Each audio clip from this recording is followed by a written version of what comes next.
Hello students, good morning to everyone. आज हमारा जो टॉपिक चलने वाला है वो रहेगा CFT।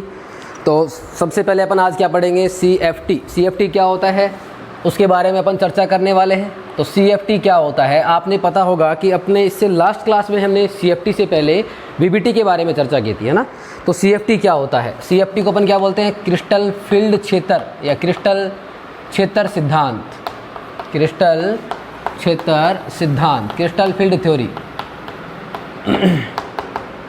देखना, आपने जब VBT पढ़ा था तो VBT क्या कह रही थी कि जब भी आप किसी कोऑर्डिनेशन कंपाउंड में बात करते हैं तो वहाँ जो मेटल और लिगेंड जो होता है, आपका धातु और जो लिगेंड होता है, उस धातु और लिगेंड के मध्य जो बॉन्ड होता है वो बॉन्ड कौन सा मान रही थी VBT, कौन सा मान रही थी। आपने VBT के अकॉर्डिंग कौन सा बंद पढ़ा था, कोवलेंट बॉन्ड पढ़ा था। कौन सा पढ़ा था, कोवलेंट बॉन्ड, जिसे आपने क्या कहा था, सहसंयोजक बंध पढ़ा था। VBT आपने पढ़ा था वैलेंस बॉन्ड थ्योरी या संयोजकता बंध सिद्धांत। वो ये कह रही थी कि आपका जो बॉन्ड होता है वो कैसा होता है, सहसंयोजक होता है मेटल और लिगेंड के बीच, धातु और लिगेंड के मध्य। लेकिन CFT जो होती है, क्रिस्टल क्षेत्र सिद्धांत जो होता है, वो क्या कहता है कि आपका जो धातु होता है और जो आपका लिगेंड होता है, उनके बीच जो बंध होता है वो सहसंयोजक प्रकृति का ना होकर के, आपके पास धातु और लिगेंड के मध्य जो बॉन्ड होता है वो सहसंयोजक प्रकृति का ना होकर के किस प्रकृति का मानती है, ये आयोनिक मानती है। कैसा मानती है, आयनिक बंध मानती है। ऐसा क्यों? CFT क्या कहती है कि आपके पास जो मेटल धातु है और जो आपका लिगेंड है, उन दोनों के मध्य क्या होता है, ट्रैक्शन फोर्स होता है। यहाँ पे इन दोनों के बीच में क्या करता है, एक विद्युत आकर्षण बल कार्य करता है। क्या कार्य करता है, विद्युत आकर्षण बल कार्य करता है। और इस विद्युत आकर्षण बल के कारण ही हम क्या कहते हैं, ये कौन सा बंध होता है, इनके बीच में आयोनिक बंध होता है। जब आप CFT की बात करेंगे तो CFT के अकॉर्डिंग आपका धातु और जो लिगेंड होता है उन दोनों के मध्य आयोनिक बंध होता है। अब देखो, CFT को किसने दिया था, तो CFT का देने वाले वैज्ञानिक का नाम था बेथे। CFT को सबसे पहले किसने लिखा था, बेथे ने बताया था। अब यहाँ पे हम इस बात की चर्चा करेंगे कि आपका धातु और जो लिगेंड है वहाँ पे किन किन चीज़ों को यहाँ पे बताया गया। देखना एक बार, CFT क्या कहती है, CFT ये कहती है कि आपका धातु है और जो आपका लिगेंड है, आपका जो धातु है और जो लिगेंड है उसमें धातु जो होता है वो कैसा होता है, आपका जो धातु होता है वो कैसा होता है। यहाँ धातु और जो लिगेंड होते हैं तो यहाँ पे जो लिगेंड होगा वो किस प्रकृति का हो, ऋणायनिक लिगेंड आपके पास कैसा हो, ऋणायनिक लिगेंड हो। तो ऋणायनिक लिगेंड को हम यहाँ पे किसकी तरह बात करते हैं, तो यहाँ पे धातु और जब लिगेंड की बात करते हैं तो आपकी CFT क्या कहती है कि यदि आपके पास लिगेंड कैसा है, ऋणायनिक प्रकृति का, तो CFT ऋणायनिक लिगेंड को क्या मानती है, एक बिंदु आवेश मानती है। क्या मानती है, बिंदु आवेश, कि आपके पास जो भी ऋणायनिक लिगेंड होगा वो क्या होगा, बिंदु आवेश होगा। लेकिन जब बात आती है क्या हमारे पास कि आपका लिगेंड कैसा हो, उदासीन हो, कैसा हो, उदासीन। तो जब हमारे पास उदासीन लिगेंड होता है तो हम उसको बिंदु आवेश नाम मान करके क्या मानते हैं कि डाइपोल की तरह ट्रीट करते हैं। डाइपोल बोले तो क्या हो जाएगा आपका, द्विध्रुव। क्या हो जाएगा, द्विध्रुव। तो CFT क्या कहती है कि धातु और जो लिगेंड होता है उन दोनों के बीच जो बॉन्ड होता है उसकी प्रकृति आयोनिक होती है। धातु और लिगेंड के मध्य क्या होता है, स्थिर विद्युत आकर्षण बल होता है। और यहाँ पर लिगेंड अगर आप ऋणायनिक ले रहे हैं तो ऋणायनिक लिगेंड को हम एक बिंदु आवेश की तरह ट्रीट करेंगे। और अगर हमारे पास लिगेंड उदासीन है तो वो किसकी तरह काम करेगा, एक द्विध्रुव की तरह मानती है। कौन, CFT। तो देखना, यहाँ पे जब अपन डी कक्षक की बात करते हैं, जब यहाँ पे अपन डी कक्षकों की बात करते हैं तो CFT के अंदर अगर हम डी कक्षकों की बात करें तो हमारे जो डी कक्षक होते हैं वो सारे के सारे कितने होते हैं, 5 डी कक्षक होते हैं। कितने होते हैं, 5।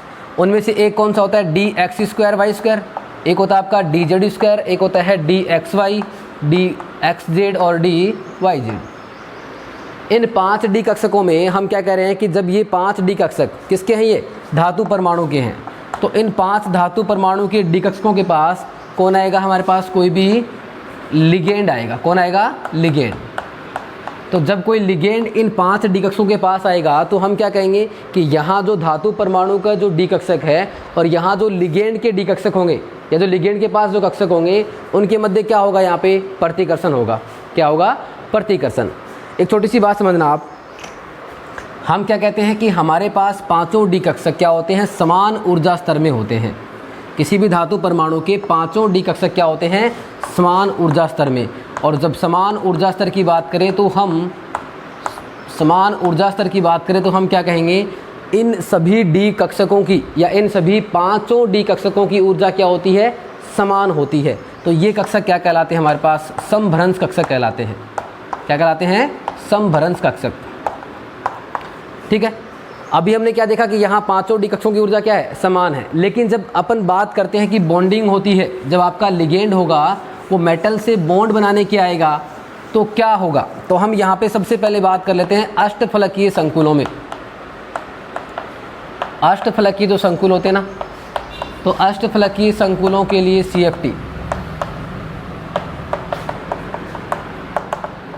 तो अष्टफलकीय संकुलों में हम एक बात जानते हैं कि आपका जो धातु परमाणु है वो धातु परमाणु कितने लिगेंडों से घिरा होगा। तो हम क्या कहते हैं कि अष्टफलकीय संकुल में एक धातु परमाणु जो होता है वो 6 लिगेंड द्वारा घिरा होता है। आपका एक लिगेंड हो गया, ये दूसरा लिगेंड हो गया, ये तीसरा हो गया, ये फोर्थ, ये फिफ्थ, और ये इस तरीके से क्या हो गया, 6th हो गया। मतलब किसी भी एक अष्टफलकीय संकुल के अंदर आपका धातु परमाणु 6 लिगेंड के द्वारा घिरा हुआ रहता है।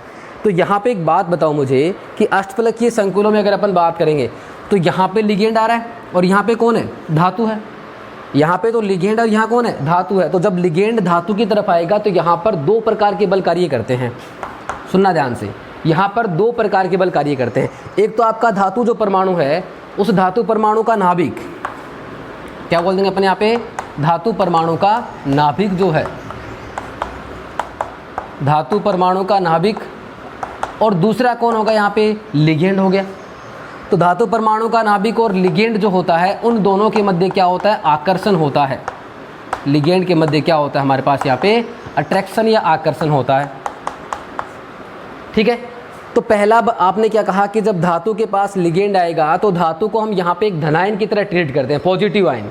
तो धातु जब धनायन होगा तो हम क्या कहेंगे, धातु परमाणु का नाभिक है और जो लिगेंड है वो आपस में क्या करेंगे, अट्रैक्शन करेंगे, आकर्षण करेंगे। तो पहला बल तो कौन सा हो गया कि धातु परमाणु का नाभिक और लिगेंड के मध्य आकर्षण बल हो गया। दूसरा बल कौन सा काम करता है, जब यहाँ पे धातु परमाणु जो है उस धातु परमाणु के पास कौन होंगे, वो आपके पास डी कक्षक होते हैं ना, वो पांचों डी कक्षक, धातु परमाणु के जो पांचों डी कक्षक हैं उनमें जो इलेक्ट्रॉन है और आपका जो लिगेंड आ रहा है उसके पास जो कक्षक है उनमें जो इलेक्ट्रॉन है, उन दोनों के मध्य क्या होगा, रिपल्सन होगा। मतलब यहाँ पर क्या होगा, लिगेंड के पास जो डी कक्षक है ना उनके पास इलेक्ट्रॉन होंगे, यहाँ धातु के पास क्या होंगे, इलेक्ट्रॉन होंगे। तो धातु परमाणु के इलेक्ट्रॉन या लिगेंड के इलेक्ट्रॉनों के मध्य क्या होगा, यहाँ पे रिपल्सन होगा या प्रतिकर्षण होगा। तो हम क्या लिखेंगे यहाँ पे, दूसरा, धातु परमाणु के इलेक्ट्रॉन एवं लिगेंड के इलेक्ट्रॉनों के मध्य, लिगेंड के इलेक्ट्रॉनों के मध्य, अब बताओ इलेक्ट्रॉन आपस में क्या करते हैं, प्रतिकर्षण करते हैं। क्या करते हैं, प्रतिकर्षण। तो यहाँ पे 2 प्रकार के बल कार्य करते हैं। एक कौन सा होता है, आपका धातु है केंद्रीय धातु परमाणु, उसका नाभिक और लिगेंड के मध्य होता है अट्रैक्शन आकर्षण बल। दूसरा क्या होता है, यहाँ पे लिगेंड के पास जो इलेक्ट्रॉन है और धातु परमाणु के पास जो इलेक्ट्रॉन है उन दोनों के मध्य क्या होता है, प्रतिकर्षण। तो यहाँ पर हमारे पास 2 बल कार्य करते हैं और इसके अकॉर्डिंग अपन अष्टफलकीय संकुलों में अगर CFT देखना चाहें तो समझना जरा।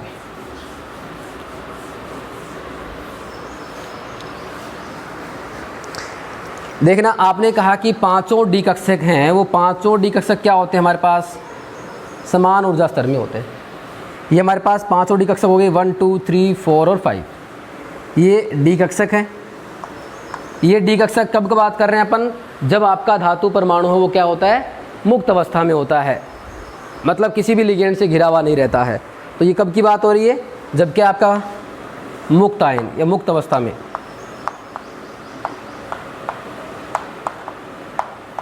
जब आपका धातु परमाणु कैसा है, मुक्त है, वो किसी भी लिगेंड के द्वारा घिरा हुआ नहीं होगा, तो पांचों डी कक्षकों की ऊर्जा क्या होती है, समान होती है, जिसे हम क्या कहते हैं, समभ्रंश डी कक्षक कहते हैं। समभ्रंश का मतलब अपन जानते हैं कि ऊर्जा क्या होती है उन सभी की, समान होती है। लेकिन आपने क्या कहा, जैसे ही धातु परमाणु लिगेंड के द्वारा घिरेगा तो वहाँ पर 2 बल कार्य करते हैं। पहला, धातु परमाणु का नाभिक और लिगेंड उन दोनों के मध्य अट्रैक्शन होगा। दूसरा क्या होगा, धातु के इलेक्ट्रॉन और लिगेंड के इलेक्ट्रॉन के मध्य क्या होगा, रिपल्सन, प्रतिकर्षण होगा। तो आप यहाँ क्या कहोगे कि जब यहाँ पे लिगेंड आ जाएंगे तो लिगेंड आने के कारण यहाँ प्रतिकर्षण भी तो हो रहा ना इलेक्ट्रॉनों के मध्य, तो हम क्या कहेंगे कि जो डी कक्षक है उनकी ऊर्जा स्तर क्या हो जाएगा, थोड़ा सा बढ़ जाएगा। और ऊर्जा स्तर बढ़ जाएगा तो कुछ इस तरीके से अपन डी कक्षकों को लिखेंगे। ये हो गया हमारे पास वापस से डी कक्षक है, यही डी कक्षक थे, उनका ऊर्जा लेवल यहाँ पे आ गया। अब देखो यहाँ जो डी कक्षक आ रहे हैं वो कब है, जब आपका मेटल या धातु है वो किससे घिरा हुआ है, लिगेंड से घिरा हुआ है। वो सारे के सारे लिगेंड क्या होते हैं, सममित गोलाकार क्षेत्र में हो। मतलब हम क्या कह रहे हैं कि यदि सममित रूप से लिगेंड ने मेटल को चारों तरफ से घेर रखा है तो वहाँ पर आप क्या कहोगे कि उनका ऊर्जा स्तर कुछ इस तरीके से होगा।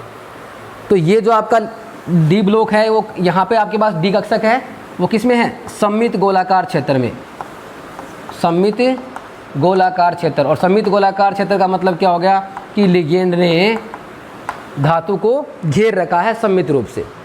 अब देखो आपने क्या कहा कि जैसे जैसे लिगेंड धातु के पास आएगा, तो जब लिगेंड धातु के जितना पास आएगा तो हम क्या कहेंगे कि हमारे पास जो इलेक्ट्रॉन है, धातु का इलेक्ट्रॉन और लिगेंड के इलेक्ट्रॉन, उनके मध्य प्रतिकर्षण होगा। और प्रतिकर्षण जब भी होता है तो किसी भी सिस्टम की एनर्जी क्या होती है, बढ़ती है। हम क्या कह रहे हैं कि जब भी प्रतिकर्षण होगा तो सिस्टम की एनर्जी क्या होती है, इंक्रीज होती है। तो यहाँ पर जब लिगेंड पास में आएंगे, जब मेटल के लिगेंड पास में आएंगे तो यहाँ इस सिस्टम की एनर्जी बढ़ जाएगी। और जब सिस्टम की एनर्जी बढ़ जाएगी दैट मीन्स क्या होगा, आपके जो डी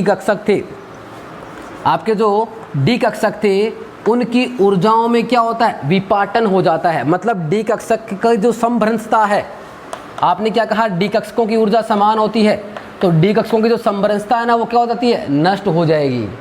डी कक्षक जो पहले सारे के सारे समान ऊर्जा स्तर में थे उनके बीच में क्या हो जाएगा, एनर्जी का गैप आ जाएगा। और ऐसा क्यों हुआ, क्योंकि लिगेंड जब मेटल के पास आता है तो लिगेंड के इलेक्ट्रॉन और मेटल के इलेक्ट्रॉन के बीच रिपल्सन होगा, प्रतिकर्षण होगा। और प्रतिकर्षण से किसी भी सिस्टम की एनर्जी इंक्रीज होती है। और यहाँ पर जो डी कक्षक हैं वो अलग अलग डी कक्षक अपने ऊर्जा स्तर के हिसाब से एडजस्ट हो जाते हैं। अब समझना थोड़ी सी बात, यहाँ पे मैंने कहा कि ये डी कक्षक कुछ इस तरीके से अरेंज हो जाएंगे। यहाँ पे एक अपन मिड लाइन खींचते हैं, इस मिड लाइन को अपन बेरी सेंटर बोलते हैं। क्या बोलते हैं, बेरी सेंटर या बेरी के अंदर बेरी सेंटर।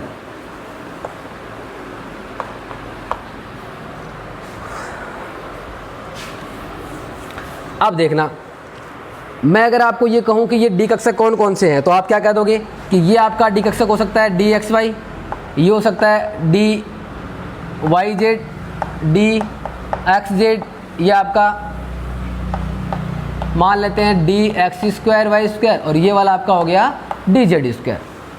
तो सभी जो डी कक्षक हैं उन सभी डी कक्षकों के अंदर क्या होगा, आप देखो पहले एक एग्जाम्पल समझना। मैं आपको ये बता देता हूँ कि आपके पास जो डी कक्षक होते हैं वो कुछ इस तरीके से होते हैं। ये मैंने कहा कि आपका डी एक्स वाई है, इसको मैं एक्स एक्सिस बोल देता हूँ, इसको मैं वाई एक्सिस बोल देता हूँ। दूसरा मैंने कहा ये आपका डी वाई जेड है, डी वाई जेड, इसको मैंने वाई बोल दिया और इसको मैंने क्या मान लिया, जेड एक्सिस मान लिया, है ना। अपन 2D में ही काम कर रहे हैं, 3D में नहीं सोच रहे अपने भाई। तो डी एक्स वाई में जो डी कक्षक होते हैं, तो डी कक्षकों के अपन जानते हैं कि डी कक्षकों में 2 पालियाँ होती है ना। तो यहाँ जो डी एक्स वाई है, सॉरी डी कक्षकों में 2 पालियाँ, पी में होती है 2 पालियाँ, डी में कितनी होती है 4। तो डी कक्षक में डी एक्स वाई है, तो डी एक्स वाई में जो आपके पास लोब्स होते हैं, डी कक्षकों के जो लोब होते हैं ना, पालियाँ होती हैं, वो कहाँ होती है, इन दोनों एक्सिस के बीच में होती है। कहाँ होती है, इन दोनों एक्सिस के बीच में होती है, इस तरीके से। ठीक है, ये हो गया पहला लोब और ये हो गया आपका दूसरा लोब हो गया। तो मुझे एक बात बताओ कि डी एक्स वाई के अंदर जब आप पालियों की बात करते हैं वो क्या होती है, एक्सों के मध्य उपस्थित होती है। डी वाई जेड में भी क्या होगा, ये जो पालियाँ हैं वो कुछ इस तरीके से एक्सों के बीच में उपस्थित होंगी, दोनों साइड में। ठीक है, अगर मैं बात करता हूँ किसकी, डी एक्स जेड की, किसकी बात कर लेते हैं अपन, डी एक्स जेड की। तो डी एक्स जेड में भी क्या होगा, इसको अपन ने एक्स बोल दिया, इसको अपन जेड मान लेते हैं। तो यहाँ जो लोब्स होते हैं डी ब्लॉक के, वो सारे के सारे कहाँ होते हैं, एक्सिस के मध्य होते हैं। कहाँ होते हैं, एक्सिस के मध्य। ये हो गया। अब देखो तीन जो डी कक्षक हैं, आपका डी एक्स वाई हो गया, आपका डी वाई जेड हो गया और आपका डी एक्स जेड हो गया। इन तीनों के अंदर क्या होता है, आपके डी कक्षकों की जो पालियाँ होती हैं वो एक्सिस के बीच में उपस्थित होती हैं, एक्सिस के ऊपर नहीं होती है। कहाँ होती है, एक्सिस के बीच में उपस्थित होती है। लेकिन अगर मैं बात करूँ किसकी, D x square Y square, इसको मिटा देते हैं अपन एक बार। अगर मैं D x square Y square की बात करता हूँ तो ये आपका मान लेते हैं अपन d x square Y square कक्षक है। तो ये अगर आपका एक्स है और ये आपका कौन सा मान लिया अपन ने, वाई एक्स मान लिया। तो D x square Y square में क्या होगा, एक लोब तो यहाँ हो जाएगा और दूसरा लोब आपका यहाँ हो जाएगा। दूसरा यहाँ पे क्या होगा, आगे वाला लोब यहाँ हो जाएगा और एक लोब यहाँ पे हो जाएगा। अब देखो D x square Y square में क्या होता है, आपके डी कक्षकों की जो पालियाँ होती हैं वो एक्सिस के ऊपर प्रेजेंट है। कहाँ प्रेजेंट है, एक्सिस के ऊपर। तो D x square Y square में पालियाँ होती वो दोनों एक्सों पे होती हैं। और एक और होता है हमारे पास डी जेड स्क्वायर होता है। कौन सा होता है, डी जेड स्क्वायर।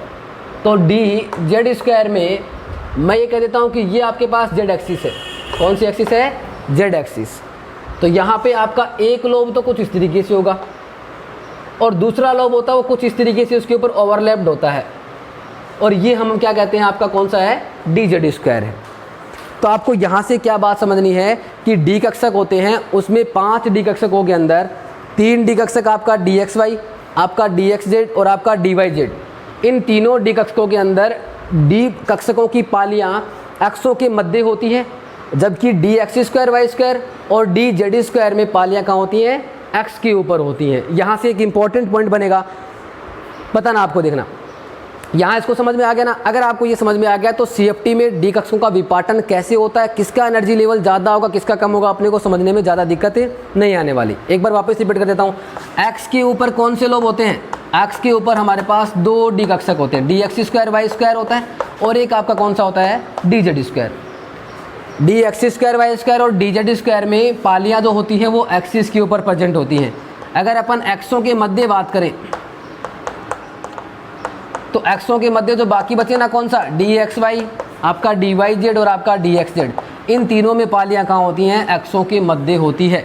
अब आप कॉन्सेप्ट समझना, मैं इसको यहाँ पे समझा रहा हूँ कि जैसे ही आपका लिगेंड धातु के पास आएगा या धातु परमाणु के कक्षकों के पास आएगा तो होगा क्या, मान लो कि आपका कोई लिगेंड आ रहा है ना, लिगेंड अगर आपका आ रहा है तो लिगेंड जब क्या करेगा, अष्टफलकीय संकुल के अंदर लिगेंड जब यहाँ पे आएगा तो लिगेंड के जो कक्षक हैं और आपका धातु परमाणु के जो कक्षक हैं उनके मध्य क्या होगा, प्रतिकर्षण होगा। क्या कहा आपने कि लिगेंड के कक्षक और धातु परमाणु के कक्षक के मध्य क्या होगा, प्रतिकर्षण। अब प्रतिकर्षण कहाँ ज़्यादा होगा, जहाँ पर आपके पास लोब अक्ष के ऊपर प्रेजेंट है, जहाँ पे आपके पास लोब अक्ष के ऊपर प्रेजेंट हैं वहाँ पे प्रतिकर्षण ज़्यादा होगा। और जहाँ आपके पास लोब है वो अक्ष के मध्य उपस्थित हैं वहाँ पे प्रतिकर्षण क्या होगा, कम होगा। आप कुछ इस तरीके से समझना कि मान लेते हैं, मैं इसको मिटा देता हूँ, मान लेते हैं कि आपका लिगेंड इधर से आ रहा है। तो जब लिगेंड यहाँ से आएगा तो लिगेंड के जो कक्षक होंगे ना, उस लिगेंड के कक्षक और ये जो आपके पास डी कक्षक है ना, इनके मध्य क्या होगा, प्रतिकर्षण ज़्यादा होगा। क्योंकि आपका अष्टफलकीय संकुल के अंदर लिगेंड होता है वो सामान्यतः एक्सिस से क्या करता है, अटैक करता है, एक्स के ऊपर अटैक करता है। तो यहाँ पे लिगेंड का अटैक होगा वो एक्स के अकॉर्डिंग होगा। तो यहाँ पे आपका D x square Y square और डी जेड स्क्वायर कक्षकों में लोब जो होते हैं वो एक्स के ऊपर प्रेजेंट होते हैं। और जब आपके लोब हैं वो एक्स पे प्रेजेंट हैं तो इधर डी कक्षक है और आपका ये लिगेंड है, इन दोनों के मध्य क्या होगा, प्रतिकर्षण ज़्यादा होगा। जबकि अगर आपका एक्सिस के मध्य है तो यहाँ प्रतिकर्षण क्या होगा, कम होगा। और हम एक बात बता चुके हैं कि जहाँ प्रतिकर्षण ज़्यादा, इसका मतलब आपकी एनर्जी भी क्या हो जाएगी, वहाँ पे ज़्यादा हो जाएगी। तो जिन कक्षकों के अंदर प्रतिकर्षण ज़्यादा हुआ है उनके लोब की एनर्जी क्या हो जाएगी, ज़्यादा हो जाएगी। और जिनमें कम हुआ है उनकी एनर्जी क्या हो जाएगी, कम हो जाएगी। समझना अभी यहाँ पे, ये आपने क्या कहा था, बेरी सेंटर है। क्या है, बेरी केंद्र या बेरी सेंटर या बेरी रेखा बोल सकते हैं ना। अब मैंने कहा यहाँ पे से 5 डी कक्षक में से कौन कौन से डी कक्षक का जो ऊपर जाएंगे, अष्टफलकीय संकुल की बात कर रहे हैं तो यहाँ पे 2 कक्षक d x square Y square और डी जेड स्क्वायर, पालियाँ एक्स के ऊपर प्रेजेंट होती हैं। लिगेंड का अटैक भी कहाँ होता है, पालियों के हाँ, पालियों की दिशा में होता है, तो यहाँ पे हम क्या कहेंगे, दो जो डी कक्षक आपके वो कहाँ चले जाएंगे, ऊपर चले जाएंगे, और आपके 3 डी कक्षक कहाँ चले जाएंगे, नीचे आ जाएंगे। ऊपर वाले जो कक्षक उनको हम क्या बोलते हैं, ईजी बोलते हैं। क्या बोलते हैं, ईजी। और नीचे वालों को अपन क्या बोलते हैं, T2G बोलते हैं। क्या बोलते हैं, T2G। यहाँ जो आपके पास 2 डी कक्षक है वो कौन कौन सा है, dx² y² और आपका dz²। और यहाँ कौन होता है, dxy, dyz और dxz। अब देखो यहाँ पे क्या हुआ, विपाटन हुआ है। यहाँ डी कक्षकों की समरसता समाप्त होगी, मतलब डी कक्षकों के मध्य क्या हो गया, विपाटन। और जब विपाटन होता है तो इन दोनों के बीच जो गैप होता है, यहाँ दोनों के बीच जो गैप होता है उसे अपन शो करते हैं डेल नोट से। और यहाँ पे इसका मतलब हो गया कि अष्टफलकीय ऑक्टाहेड्रल अष्टफलकीय क्षेत्रों में ऊर्जा का विपाटन। यहाँ डेल नोट का मतलब क्या हो गया, अष्टफलकीय क्षेत्र में ऊर्जा का विपाटन या विपाटित ऊर्जा होगी। अब देखो यहाँ जो इन दोनों के बीच की जो पूरी एनर्जी का जो गैप है उसको अगर अपन dq में शो करना चाहें तो ये अपन 10 dq के इक्वल मानते हैं। कितना मानते हैं, 10 dq के इक्वल।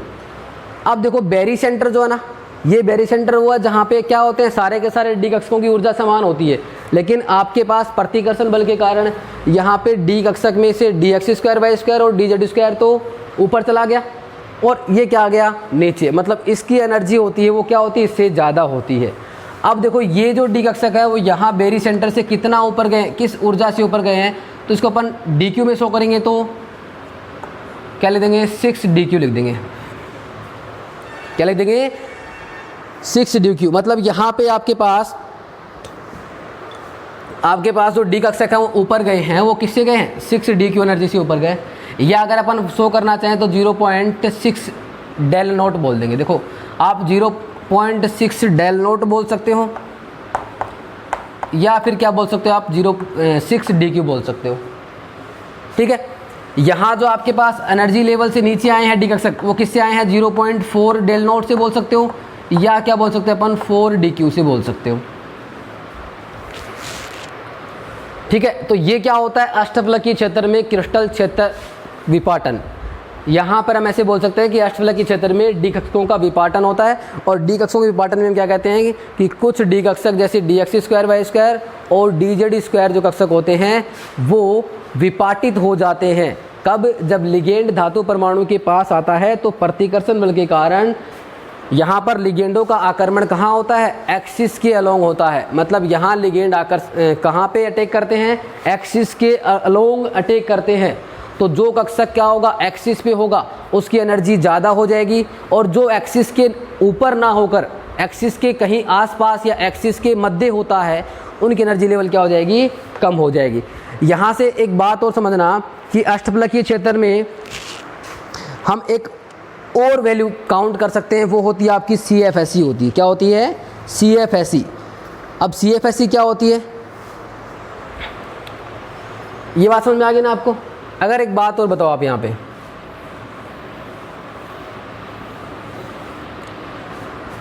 हमने कहा कि सबसे पहले जब आप इलेक्ट्रॉन फिल करोगे तो आपका लिगेंड जो है ना, वो लिगेंड हो सकता है, आपका जो लिगेंड है वो हो सकता है कैसा हो, प्रबल हो, और हो सकता है कैसा हो, दुर्बल हो। तो अगर आपका लिगेंड प्रबल है तो भी क्या होगा, सबसे पहले इलेक्ट्रॉन कहाँ भरे जाते हैं, निम्न ऊर्जा स्तर वाले कक्षकों में भरे जाएंगे, उसके बाद उच्च ऊर्जा स्तर वाले कक्षकों में भरे जाएंगे। तो सबसे पहले क्या होगा, अगर 1 इलेक्ट्रॉन होगा तो यहाँ आएगा, 2 होगा तो भी यहाँ आएगा, 3 होगा तो भी यहाँ आएगा। 3 तक तो दिक्कत नहीं है। कब, जब आपका कैसा हो, लिगेंड प्रबल हो, चाहे कैसा हो, दुर्बल हो। लेकिन जैसे ही क्या होगा, 4 इलेक्ट्रॉन लेंगे अपन तो प्रबल वाले में तो यहाँ आ जाएगा, और दुर्बल वाले में कहाँ चला जाएगा, ऊपर चला जाएगा। इसको समझने के लिए हमें स्पेक्ट्रोकेमिकल सीरीज़ को पढ़ना होगा। तो एक बार हमें ये पता लग गया कि अष्टफलकीय संकुल के अंदर डी कक्षकों का विपाटन कैसे होता है। अब आगे अपन समझते हैं किसके अंदर, चतुष्फलकीय क्षेत्र में।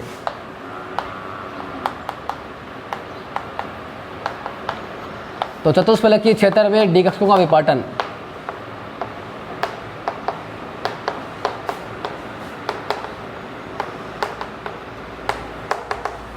अब देखना वही बात कि आपके पास डी कक्षक अगर कैसा है, मुक्त है, फ्री है, तो यदि मुक्त आयन होगा तो डी कक्षक कुछ इस तरीके से अरेंज होंगे।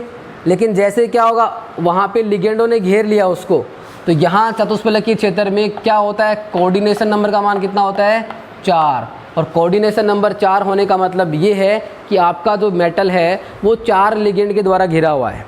कितने लिगेंड से घिरा हुआ है, 4 लिगेंड से। अब यहाँ समझने वाली बात ये है कि जब आपका लिगेंड मेटल के साथ आएगा, बॉन्ड बनाना चाहेगा, तो वहाँ पे वही बात अट्रैक्शन होगा और रिपल्सन होगा।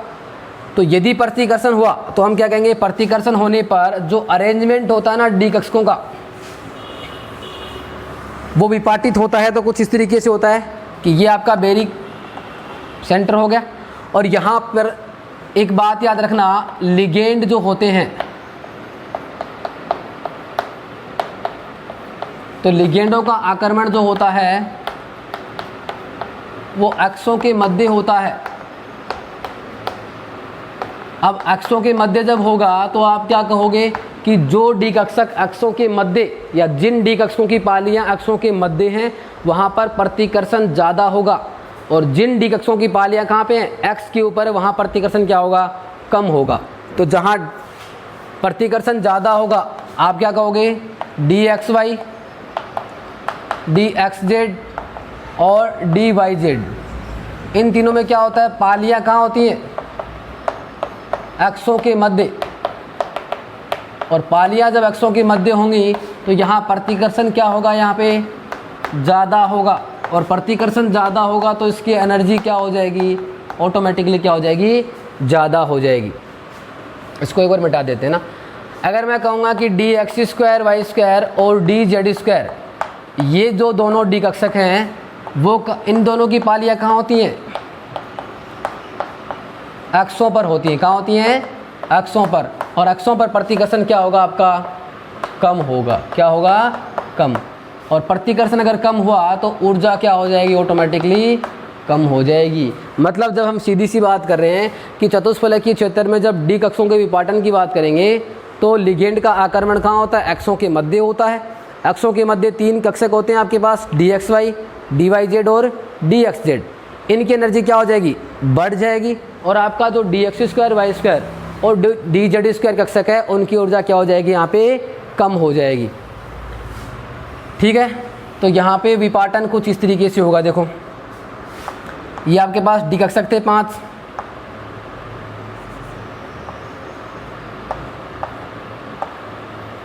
D x Y, D x Z, D Y Z, D x square Y square और डी जेड स्क्वायर। तो जैसे सममित गोलाकार क्षेत्र में डी कक्षक थे, लिगेंड पास में आया तो क्या हो गया, विपाटन हो गया। और विपाटन के दौरान यहाँ ऊपर कितने डी कक्षक आ जाएंगे, 3 आ जाएंगे। और यहाँ कितने आ जाएंगे, 2।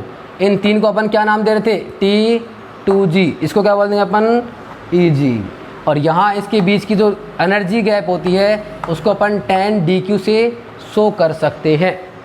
या फिर क्या बोल सकते हैं इसको, डेल नॉट ना बोलकर क्या बोलेंगे, डेल टी। क्योंकि कौन सा क्षेत्र है, चतुष्फलकीय क्षेत्र है। तो चतुष्फलकीय क्षेत्र में ऊर्जा का अंतराल, ये विपाटन। यहाँ पर देखो तीनों डी कक्षक, यहाँ जो तीनों डी कक्षक हैं वो देखना जरा किस ऊर्जा से ऊपर गए हैं। तीनों डी कक्षक किस ऊर्जा से ऊपर गए हैं, बताओ जरा। क्या कहोगे आप, 4dq बोल सकते हैं, या क्या बोल सकते हैं इसको, 0.4 डेल टी। और नीचे वाला जो है वो कितने से आएगा, 6dq से। क्या प्लस होगा या माइनस होगा, माइनस होगा। और यहाँ क्या होगा आपका, प्लस होगा। और इसको क्या बोल देंगे अपन यहाँ पे 0.6 डेल टी।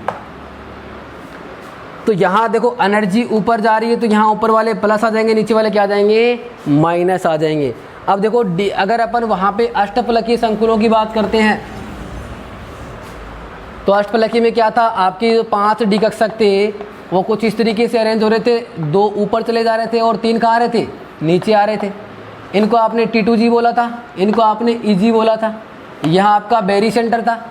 ये टोटल जो इसके बीच का जो एनर्जी गैप होता है वो इक्वल था डेल्टा नोट, या फिर क्या बोल रहे थे आप इसको, 10dq बोल रहे थे। तो ये जो डी कक्षक है ना, इस बेरी सेंटर से ऊपर गए हैं, वो किससे गए थे, यहाँ पे 6dq से गए थे। या फिर आप क्या बोलोगे 0.6 डेल नॉट। तो यहाँ देखो ऊपर जा रहे हैं, एनर्जी बढ़ रही है तो यहाँ पे अपन प्लस और प्लस, और यहाँ इनकी एनर्जी कम हो रही है तो यहाँ पे अपन क्या काम लेंगे माइनस। तो ये जो नीचे वाला एनर्जी गैप है वो कितना हो जाएगा 0.4 डेल नॉट, किस में आ जाएगा माइनस में। या फिर क्या लिख देंगे या आपका लिख देंगे -4 डेल नॉट। बात समझ में आ गई ना। तो इसको हमें दर्शाने का तरीका है कि कितना एनर्जी लेवल इससे ऊपर बढ़ा है और कितना एनर्जी यहाँ से घटा है। तो आज की क्लास में हमने ये पढ़ा है कि क्रिस्टल फील्ड से थ्योरी जो होती है वो क्या मानती है कि आपके पास जो धातु और लिगेंड के मध्य बॉन्ड होता है वो आयनिक प्रकृति का होता है, उन दोनों के मध्य इस आकर्षण बल होता है। और यहाँ पे अगर लिगेंड आपका ऋणायनिक हो तो हम क्या मानेंगे, उसको बिंदु आवेश मानेंगे। अगर आपका लिगेंड कैसा हो, उदासीन हो, तो उसको एक डाइपोल की तरह ट्रीट करते हैं। और धातु जो होता है वो हम किसकी तरह मानते हैं कि धनावेशित आयन की तरह मानते हैं। तो यहाँ पर जब लिगेंड जो होते हैं और मेटल के पास आते हैं वहाँ पे दो बल कार्य करते हैं। पहला बल क्या होता है कि धातु का जो कक्षक है और जो लिगेंड का जो कक्षक है उनके मध्य, उनमें जो इलेक्ट्रॉन उनके मध्य क्या होगा, वहाँ पे रिपल्सन या प्रतिकर्षण होगा। दूसरा क्या होगा, धातु का नाभिक है और लिगेंड जो है उनके इलेक्ट्रॉन है उनके मध्य क्या होगा, आकर्षण। तो जैसे ही लिगेंड आएगा तो क्या होगा, धातु जो है उसके कक्षकों के अंदर जो डी कक्षक हैं वो सारे के सारे समान ऊर्जा स्तर में होते हैं। लेकिन जैसे ही लिगेंड पास में आएगा तो प्रतिकर्षण के कारण वहाँ पे एनर्जी लेवल में विभाजन हो जाएगा और अष्टफलकीय संकुल में आपका लिगेंड है वो अक्ष के अनुसार क्या करता है, आक्रमण करता है, अक्ष के अनुदिश आक्रमण करता है। जबकि चतुष्फलकी में क्या होता है, अक्षों के मध्य से क्या करता है, वो आक्रमण करता है। इसीलिए अष्टफलकीय संकुल में dx²y² और dz² ऊपर चले जाते हैं और चतुष्फलकी में क्या होते हैं, ये नीचे आ जाते हैं।